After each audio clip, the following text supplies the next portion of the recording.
Hello friends, welcome to R J stories.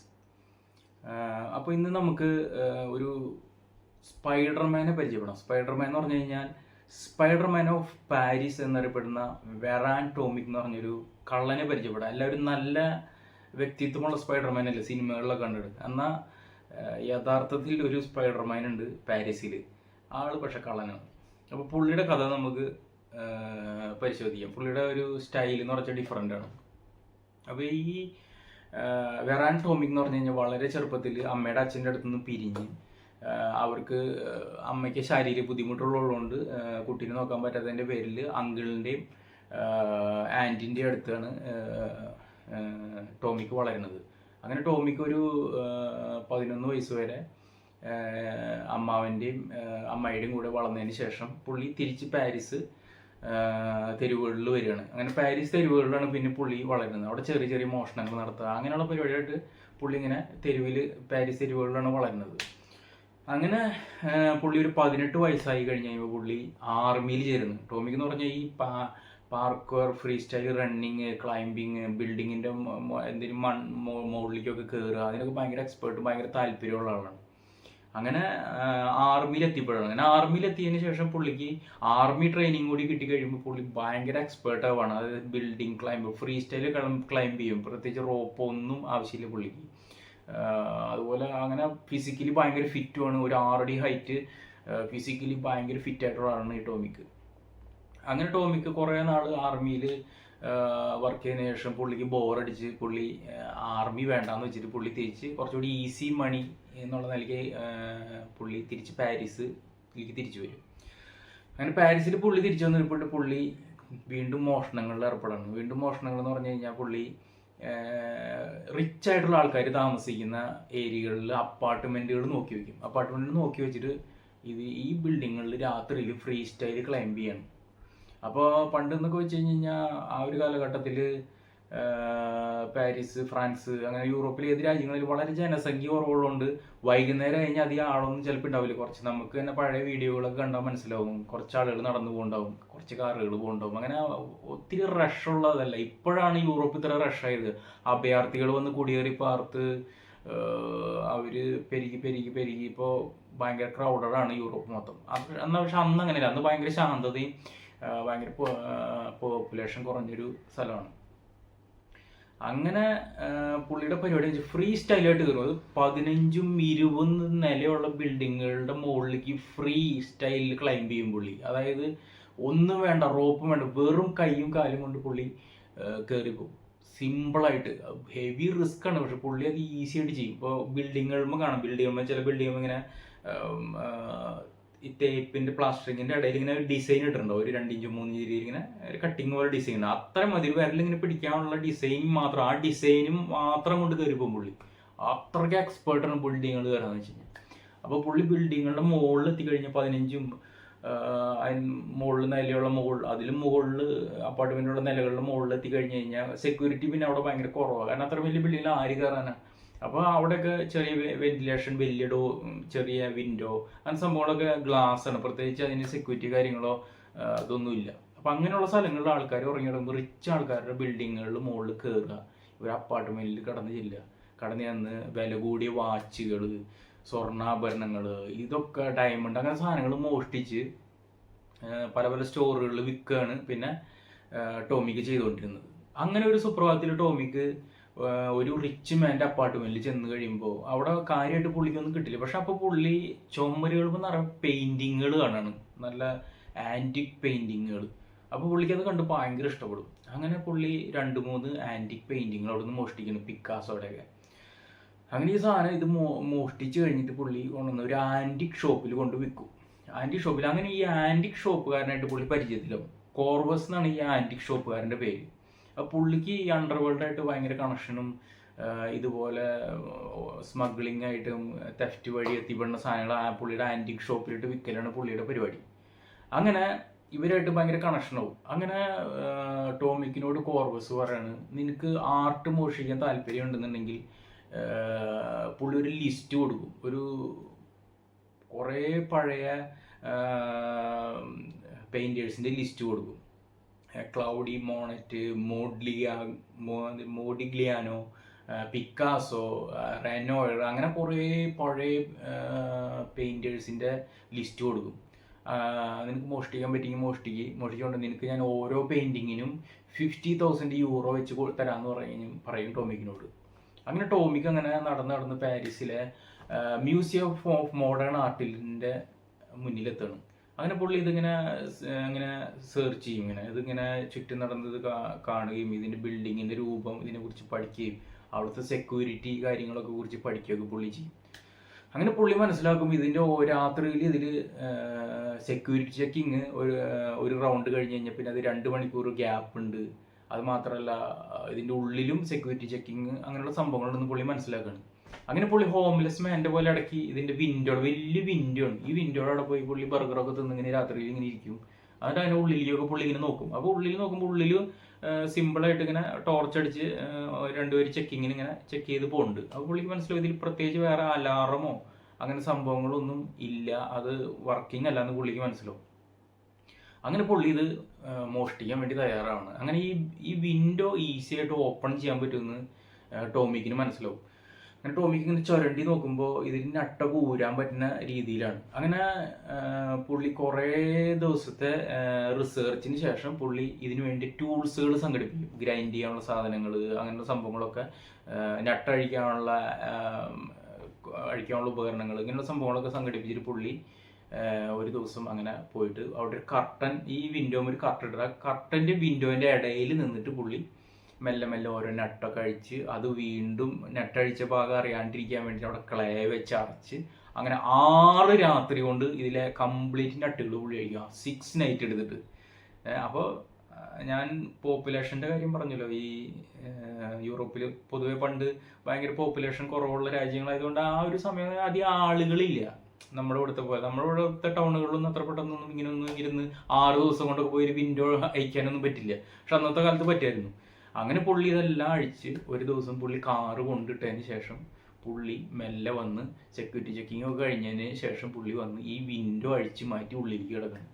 അങ്ങനെ ഉള്ളിലേക്ക് കിടന്ന് പുള്ളി 5 പെയിൻറ്റിങ്സ് മോഷ്ടിക്കും.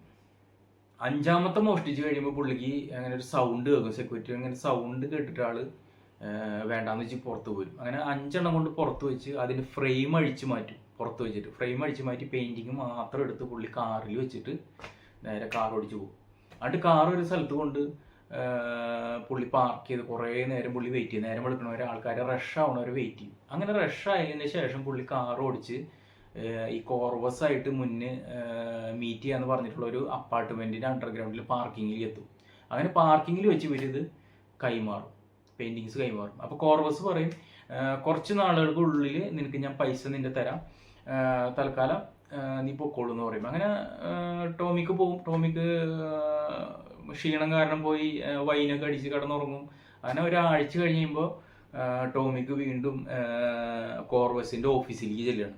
അങ്ങനെ കോർവസിൻ്റെ ഓഫീസിലേക്ക് ചെല്ലുമ്പോൾ കോർവസ് അവിടെ വെച്ചിട്ട് ഒരു 40,000 യൂറോസ്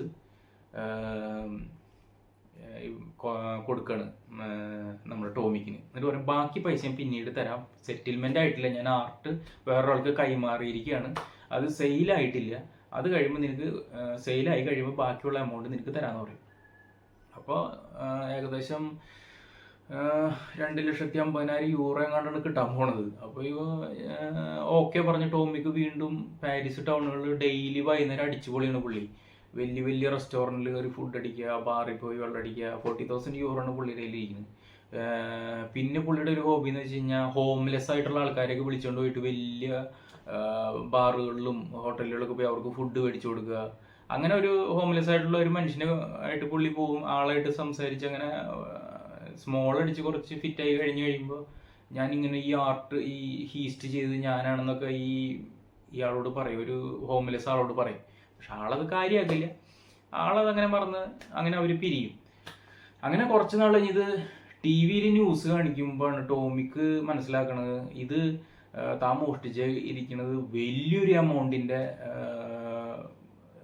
ആർട്ടാണ് മോഷ്ടിച്ചത് മനസ്സിലായത്. ഏകദേശം 100 മില്യൺ യൂറോസാണ് 2010 നടക്കുന്നത്. 2010 66 രൂപയാണ് ഇന്ത്യൻ മണി കൺവേർട്ട് ചെയ്യുമ്പോൾ 66 രൂപയാണ് €1 അപ്പം നിങ്ങൾ കാൽക്കുലേറ്റ് ചെയ്ത് നോക്കി മനസ്സിലാവും ഈ 100 മില്യൺ യൂറോസ് എന്ന് പറഞ്ഞാൽ എത്ര രൂപയാണെന്ന് നിങ്ങൾക്ക് മനസ്സിലാവും. അങ്ങനെ കുറച്ച് നാളുകൂടി കഴിഞ്ഞ് വീണ്ടും കോണ്ടാക്ട് ചെയ്യാൻ ശ്രമിക്കും. അപ്പോഴും പുള്ളിക്ക് പൈസ ഈ കോർവസ് കൊടുക്കില്ല. അങ്ങനെ കോർവസിനോട് പുള്ളിക്ക് ഭയങ്കര ഒരു വാശിയും അങ്ങനെ പൈസ കൊടുക്കാൻ കോർവസിനെ കൊന്നുകളയണമെന്നുള്ള വരെ ദേഷ്യം പോലും ടോമിക്കിനുണ്ടാവും. അങ്ങനെ ടോമിക്ക് പലപ്പോഴും പോവും, പൈസ കിട്ടില്ല, ടോമിക്ക് റിട്ടേൺ വരും. അങ്ങനെ ടോമിക്കിൻ്റെ കയ്യിലുള്ള പൈസ മുഴുവൻ തീരും. അപ്പോൾ തീർന്നു കഴിയുമ്പോൾ ടോമിക്കിന് തോന്നും ഇനിയിപ്പോൾ ആദ്യം എന്തെങ്കിലും മോഷണങ്ങൾ ചെയ്താൽ രക്ഷയുള്ളൂ, പിടിച്ചു നിൽക്കാനായിട്ട് മറ്റേ പൈസ കിട്ടുന്നവരെ പിടിച്ചേക്കണുള്ളൂ. അങ്ങനെ പോലീസിൻ്റെ ഇൻവെസ്റ്റിഗേഷനൊക്കെ ആരംഭിക്കും. പോലീസിന് ഒരു തുമ്പുമില്ല. അവസാനം ടോമിക്ക് ഈ CCTV ദൃശ്യങ്ങളിൽ ഒരു പിക്ചർ എടുത്തുകൊണ്ട് പോകുന്ന CCTV ദൃശ്യം, അതിൽ നല്ല ഹൈറ്റുള്ള ഒരു മനുഷ്യൻ ഹുഡിയൊക്കെ ഇട്ട് ആളാരാന്ന് മനസ്സിലാവണില്ലേ. അങ്ങനെ ഇവരിത് പ്രീവിയസ്റ്റ് ഇങ്ങനെ കള്ളന്മാരെ എടുത്ത് പോകുമ്പോൾ പണ്ട് ഒരു 95 ഒക്കെ ഈ ടോമിക്ക് പലതവണ അറസ്റ്റിലായിട്ടുണ്ട്. വലിയ വലിയ ബിൽഡിങ്ങുകളിൽ കയറി മോഷ്ടിക്കുന്ന ഒരു ശൈലിയാണ് ഈ ടോമിക്കിനെന്നറിയാം. അപ്പോൾ CIDകൾ ടോമിക്ക് ഇപ്പോൾ എവിടെയാണുള്ളത് എന്ന് അന്വേഷിക്കും. അങ്ങനെ അന്വേഷിച്ച് പിടിക്കുമ്പോൾ ടോമിക്ക് ശരിക്കും പാരീസിൽ തന്നെ ഉണ്ട്. അപ്പോൾ പിന്നെ ടോമിക്കിനെ പിന്തുടരാൻ വേണ്ടി കുറച്ച് പോലീസുകാരെ നിയോഗിക്കും. അങ്ങനെ നിയോഗിക്കുമ്പോൾ ടോമിക്ക് ഇപ്പോൾ അങ്ങനെ സ്മോളൊക്കെ അടിച്ച് ഇങ്ങനെ നടക്കുന്നുണ്ട്.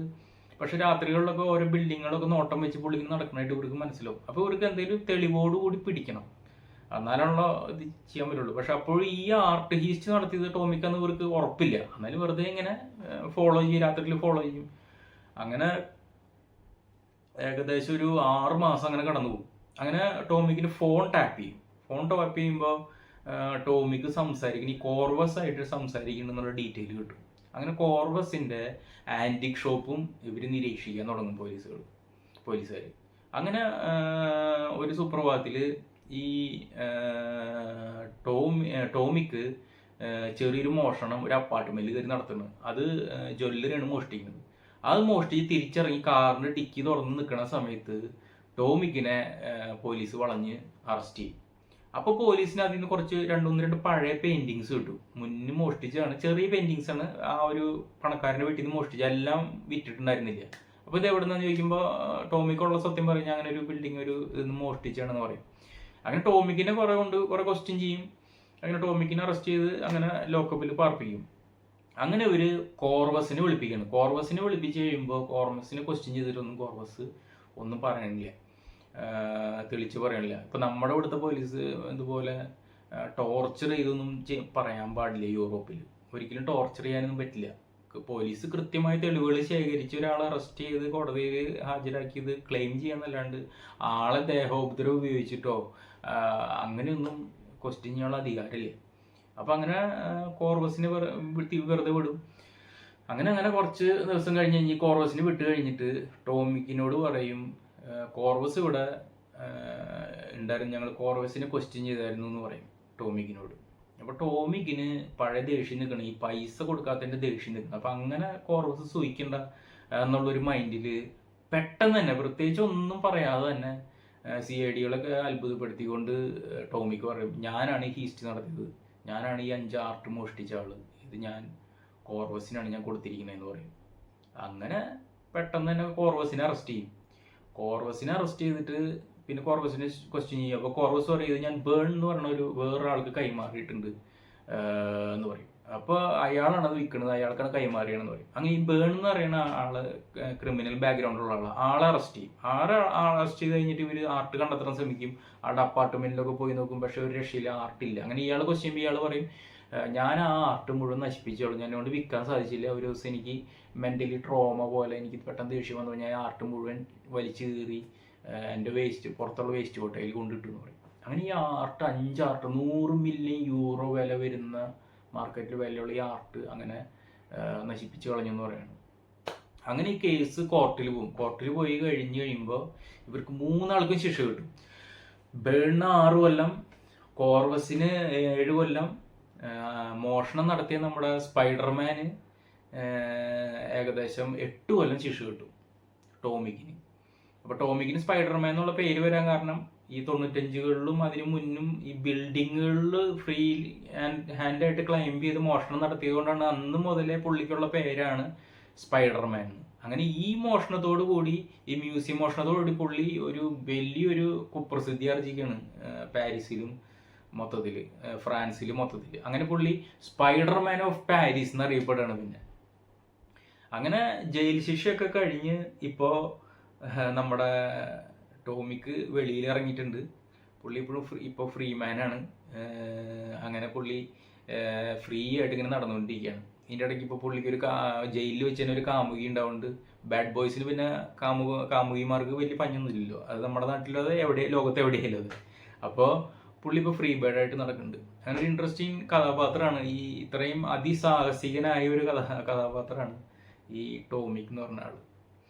അപ്പോൾ ഇതൊരു ഇൻട്രസ്റ്റിംഗ് ഒരു സ്റ്റോറിയാണ്. അപ്പോൾ ഇതുപോലൊരു സിനിമയുണ്ട്, ആർട്ട് ഹിസ്റ്ററി ചെയ്യുന്ന സിനിമയുണ്ട്. അതായത് ഒരു നോർവീജിയൻ സിനിമയും കൂടി പരിചയപ്പെടുത്താം. നോർവീജിയൻ സിനിമ എന്ന് പറയുമ്പോൾ അത് ഹെഡ് ഹണ്ടേഴ്സ് എന്നാണ്, ദ ഹെഡ് ഹണ്ടേഴ്സ് എന്നാണ് ഈ സിനിമയുടെ പേര്. കാണാൻ താല്പര്യമുള്ളവർ കാണാം. ഇതിൽ ആർട്ട് ഹിസ്റ്ററി തന്നെയാണ് ഈ സിനിമയിലും. ആർട്ട് മോഷ്ടിക്കുന്ന ഒരു ആളുടെ കഥയാണ് ഇതിൽ പറയണത്.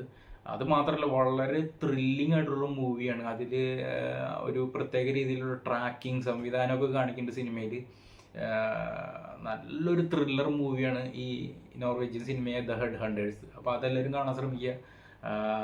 ഏകദേശം ഇതുപോലെ ആർട്ടിസ്റ്റുമായിട്ട് ബന്ധപ്പെട്ടൊരു സിനിമയാണ് അത്. ഈ പുള്ളിയുടെ കഥ ആർട്ടുമായി ബന്ധപ്പെട്ടതാണ്, രണ്ടും ആർട്ടുമായി ബന്ധപ്പെട്ട കഥയാണ്. അപ്പോൾ ഇതെല്ലാവർക്കും ഈ എപ്പിസോഡ് ഇഷ്ടപ്പെട്ടു എന്ന് വിചാരിക്കുന്നു.